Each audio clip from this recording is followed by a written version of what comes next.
Before the coffee break that we have planned for 10:30, we have the presentation of Dr. Rainer Schmid, also from the DLR. Welcome. Dr. Rainer Schmid is a physical engineer. He studied and obtained his doctorate in Göttingen. Since 1995, he has been dealing with the calculation of aircraft noise. He is research associate at the Institute of Aerodynamics and Flow Technology at the DLR, and in Göttingen he heads a working group that deals with the aircraft noise calculations. He will talk about how noise will develop at German airports in the future. He also will describe measures for noise protection, technical and operational ones, and Mr. Hopp described yesterday that there are indeed possibilities also for approach processes. ELNAS was an example, and there was a question from the representative of the Munich airport, and you talk about that as well, so we come back to something that we heard yesterday. Thank you very much for the introduction. A very nice good morning. There is a little block of DLR, and that's my introduction. My presentation has two parts. The first part will deal with what we are facing, what the noise development looks like, particularly in Germany. And in the second part, I would like to talk about the relevance of active noise abatement at the source. So from a technical point of view, what's important to analyze. And here we look at the individual active noise abatement measures, and I will tell you what we have to do in these different areas. First part, what are we expecting? In the DLR, we had a research project which is called Fluid 21, and here we have 3 generic airports that are representative of Germany. Here we looked into noise development up to the year 2050, and we call them 1, 2, and 3. And the Institute of Airports had the typical traffic and transport activities forecast. And then we did a noise calculation for these airports. And I just want to show you the analysis of continuous noise levels. On the right-hand side, you can see how we designed the airports. Typically, we have a runway and a landing line from east and west, and 4 departure routes.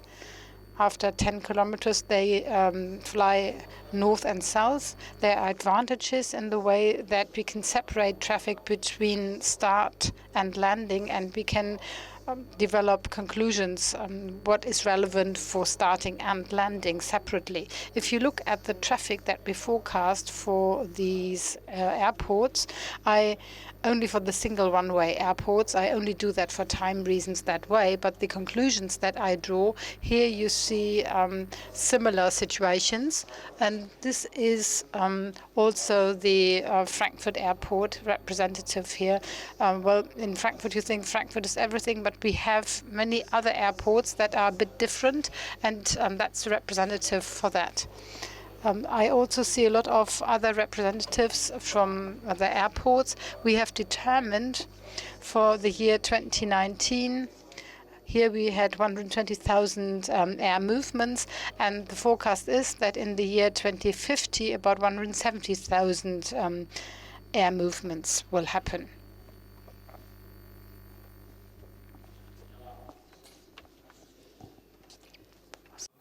Richtig. Ja, aber ich könnte den ganzen Verkehr auch auf. So I could also do it with a double runway airport, and the results will be comparable. But this traffic, in theory, is possible for a single runway airport. Now, how will the traffic development be for the different types? I start with the colors. Down there you have yellow, propeller function, smaller aircrafts that stays more or less the same. Then we have smaller ones up to 50 tons. They will decline. Then in blue, we have jet engines up to 70 tons. Bright blue are older ones, and in the course of time, they will disappear. Then we have more modern ones, dark blue. with a high bypass flow, and they are much more silent, and they will increase. Green, that is also for 2 engine jets up to 130 tons. In most airports, that's the dominating type. Then dark green is the bright green is the older type, and dark green is the more modern ones, like the 120 Neo and others. And bright gray, this is very modern, up to 320 tons that are getting into the market. And dark gray, these are larger aircrafts, more than 320 tons, which are not that relevant. And all the others then remaining in blue color. And you see that the growth takes mainly place in this group up to 320 tons with 2 engine jets. The 130 tons will level out, and 70 tons also level out, and the others will go down. So the most increase will happen in the 320 tons class. Now see how noise distributes. Here you can see a calculation for 2019 and 2020. You see the LDAN. This is a continuous sound level, but I could also have taken a 24 hours level, which would look similar. And the different colors should show the difference in the background. Red means it becomes louder, blue means less noise. And I start with the regions that have landing aircrafts. So there we forecast it becomes louder. And for the starting routes in the north and south, there we forecast that it won't become louder, maybe even more silent. Let me start with the starting planes.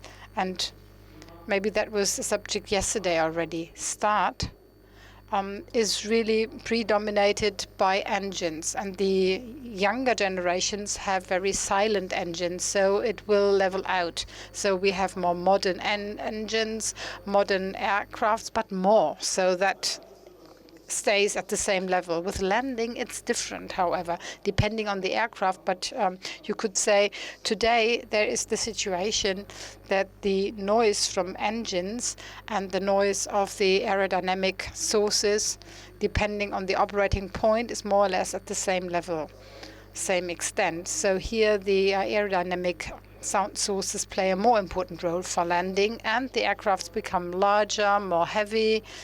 Aerodynamic noise goes up, and that's what we will see in the areas that are affected by landing noise.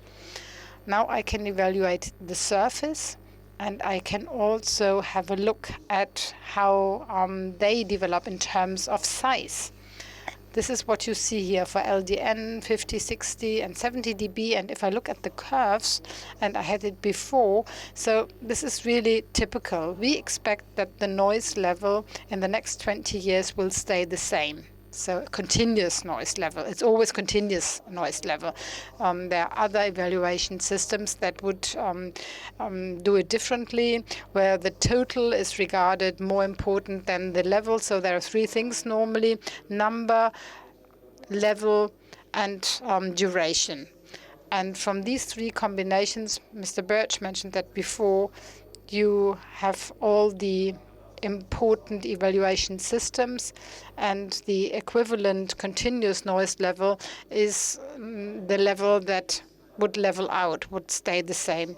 Further down, this is upgoing, but this is due to the fact that we don't have any planes in our study that only will be launched in 2030 or later, as we hope those new aircrafts will be even more silent, and only then would they change the contours in the years 2040 and 50. So this is a strange result, isn't it? The noise level remains the same.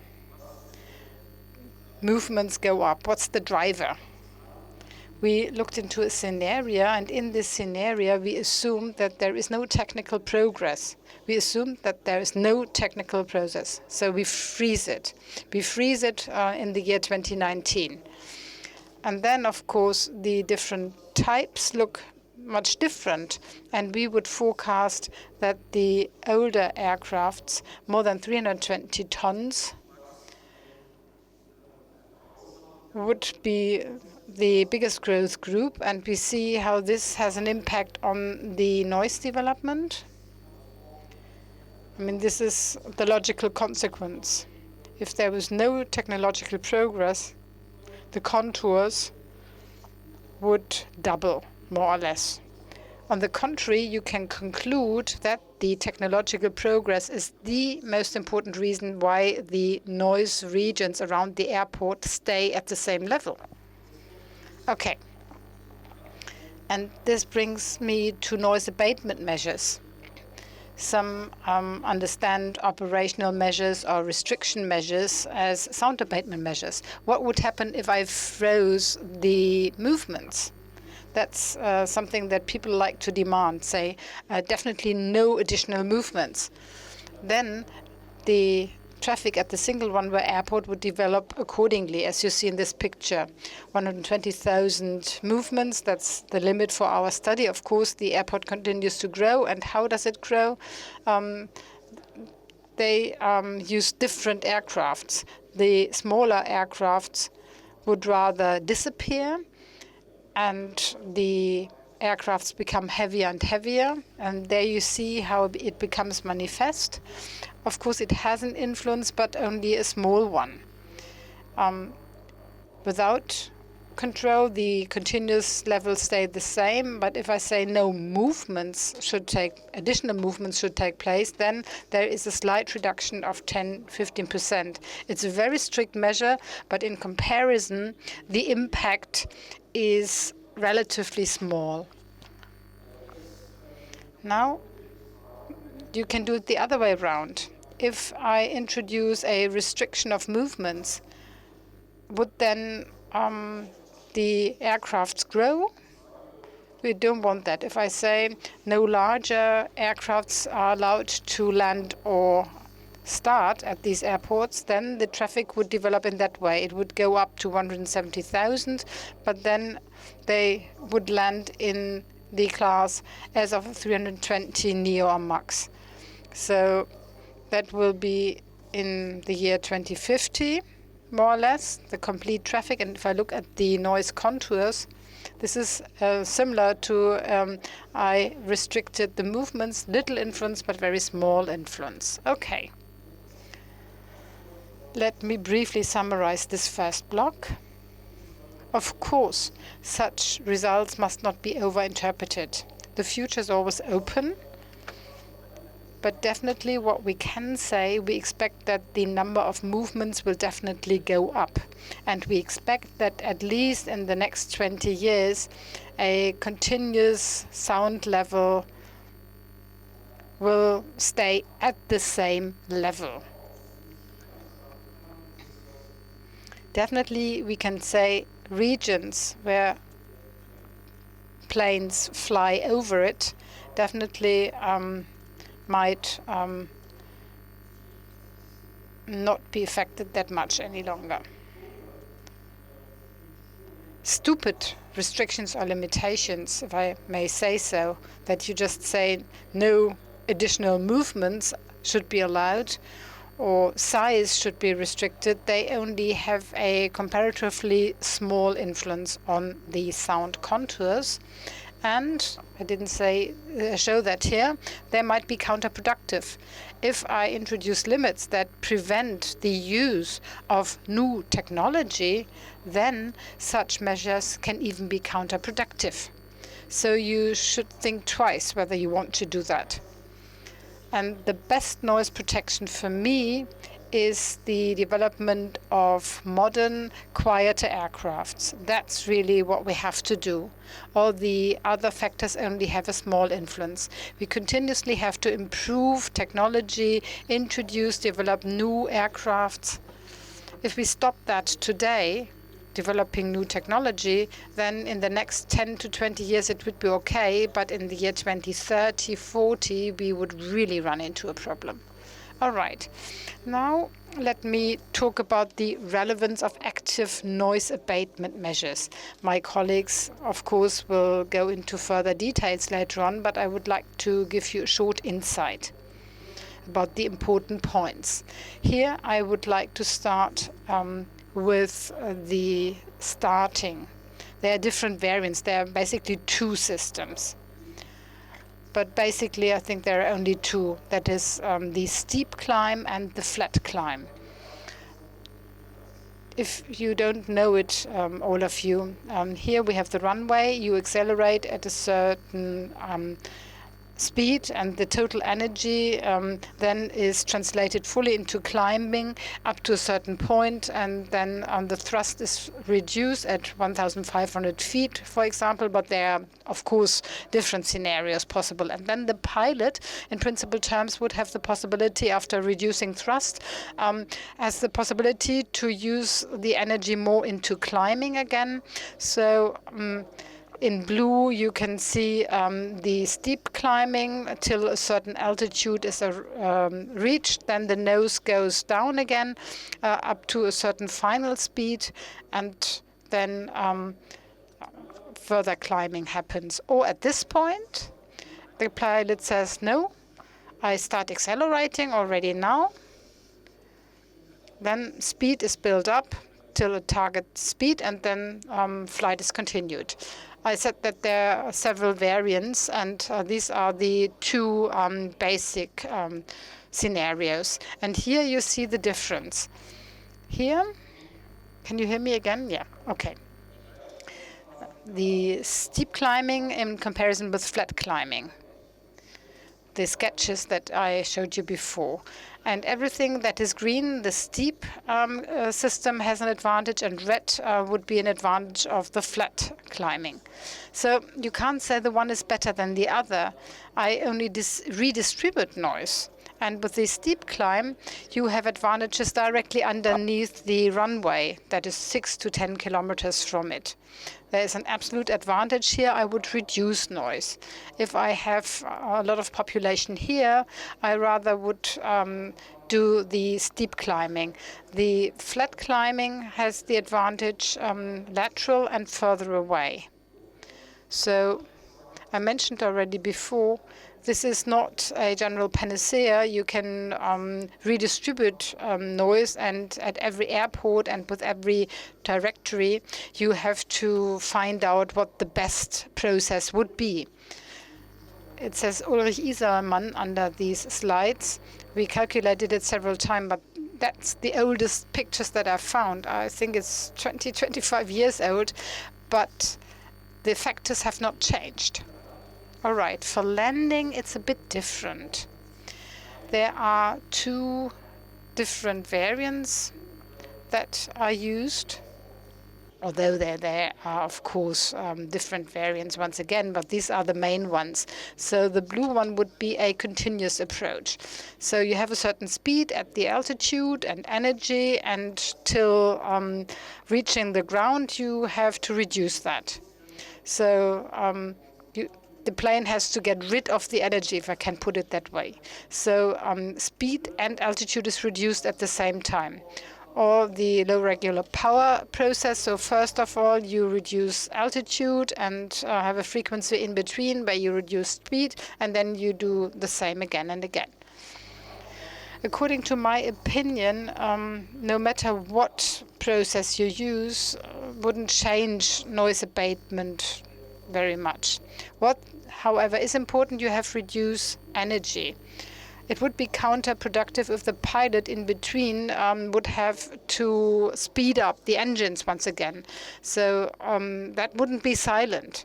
And therefore, our colleagues from Braunschweig developed the LNOS, the low noise augmentation system. That's an additional cockpit display. That's the ordinary display that they see. And there is a mini flight computer here that always updates in real time and gives an information to the pilot about energy to the pilot. You see this little yellow triangle.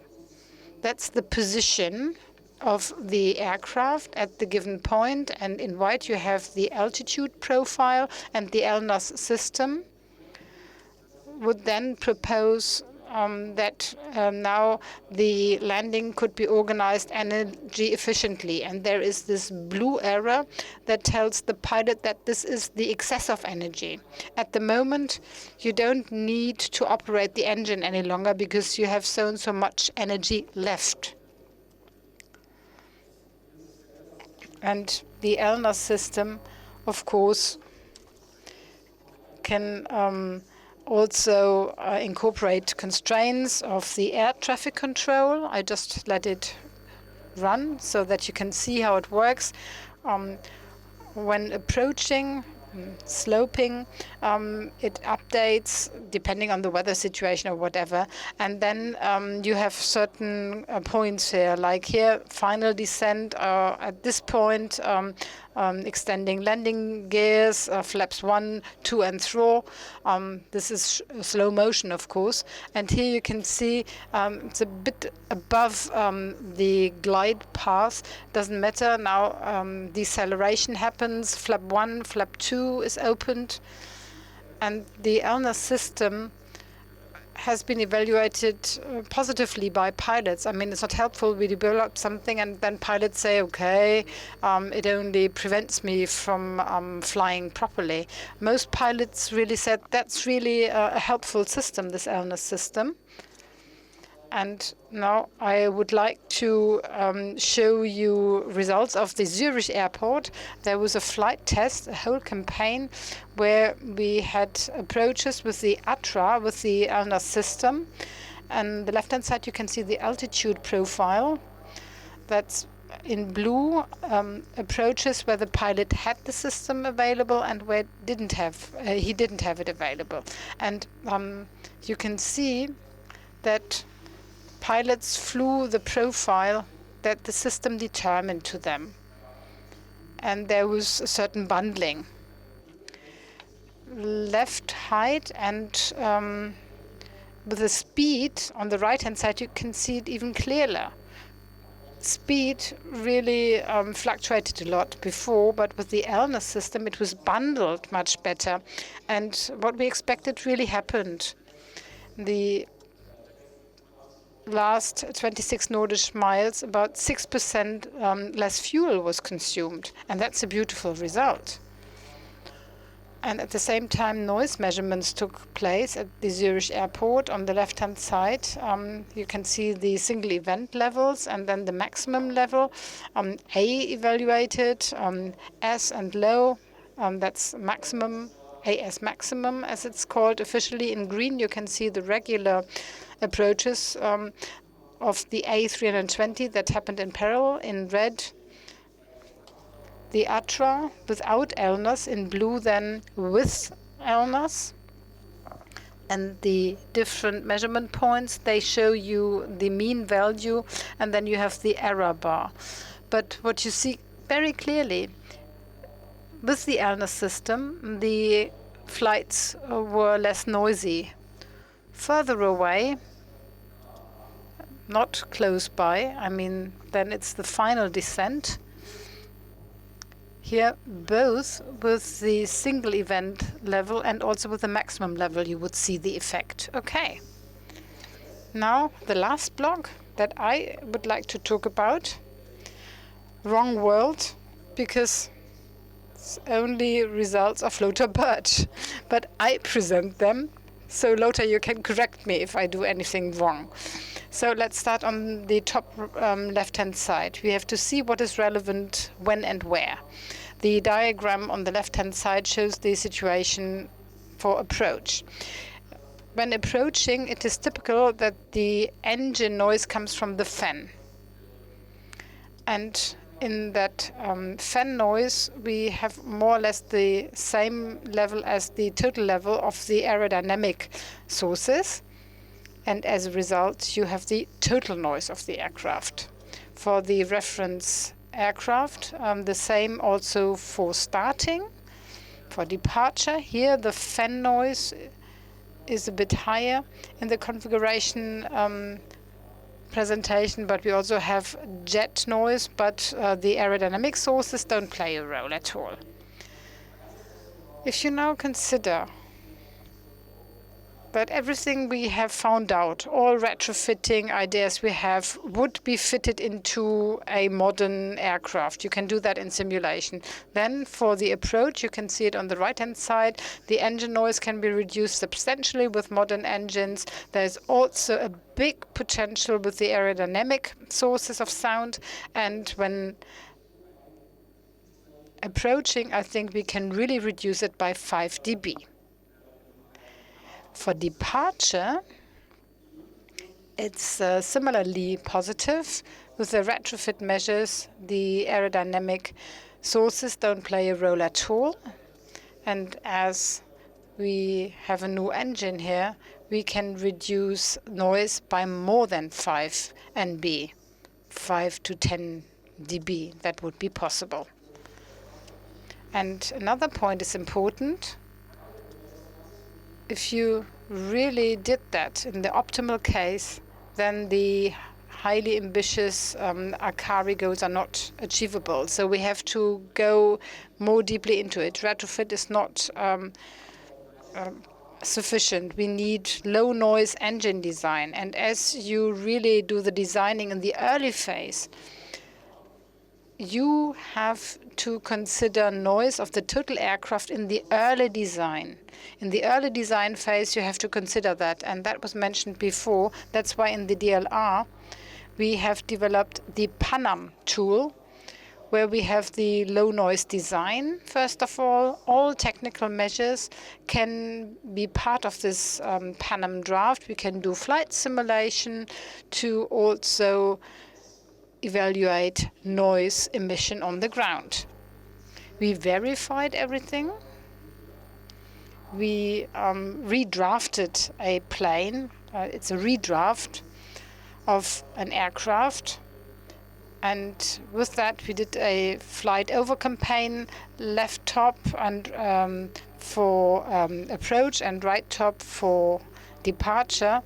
And with PANAM, although we used individual sources and only synthetic parametrical sources with departure and approach, the really measured noise levels coincided. And then we did a further benchmark test. DLR was not the only institute that had the idea to do that. NASA and OINA did it also. They also developed the tools at the same time, the ONERA and the American with ANAP and the French with Carmen. And here they studied 2 aircrafts.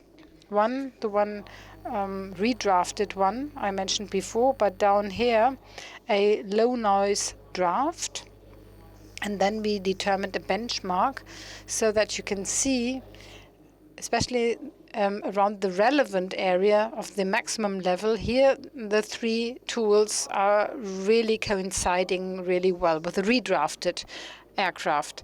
But with the low noise draft, it's not just as good, but the reason might be that the shading effects, because the engine was over the fuselage and the wing was to shield the noise because of its very position, so it's calculated differently, but they are not that far apart. And the last point here, I want to show to you how well the sound is of such a synthetic system. That's a redraft, a simulated overflight. That's the reference plane, the A319, and now we say game changer. That is our low noise draft, and I hope that you can hear it now.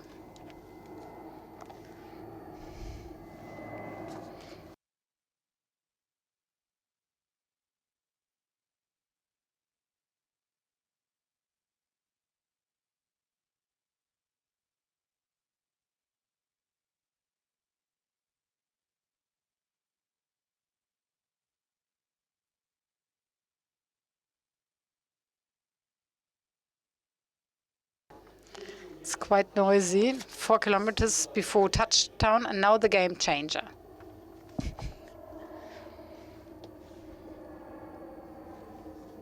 Ist wirklich besser.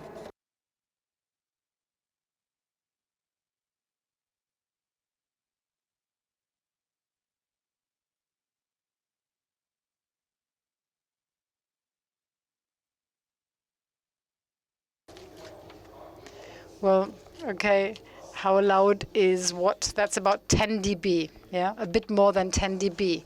But I think you can distinguish that really nice. I go back.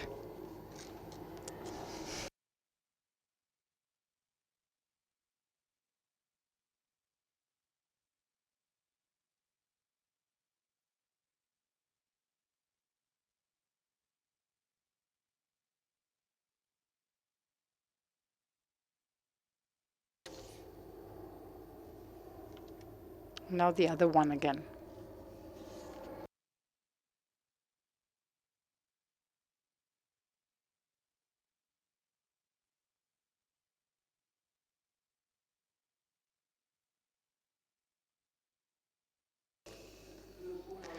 Well, I wanted to give you these examples so that it's not only theory, but that you can really practice and hear it. And it's not only just for fun to play it to you. Such correlation that we did with NPA really are meant to test it with the people that are to evaluate how they perceive such sounds. And we have developed a lot. And I think with synthetic data, purely synthetic data, we can really synthetically produce air traffic noise. And with the reference plane, definitely you heard the difference that is in the region of the maximum level. You hear the tones, and in the low noise draft, we have been able to reduce it. It was more than 10 dB, said someone. How much was it? 11 or 14?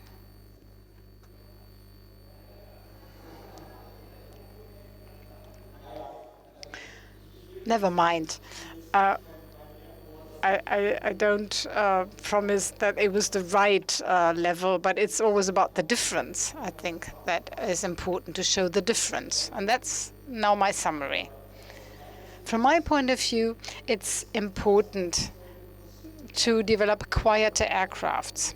And what we need, and now it becomes a bit political, although I didn't want to become political, we need transport traffic related policies that make sure that quieter aircrafts can be launched earlier.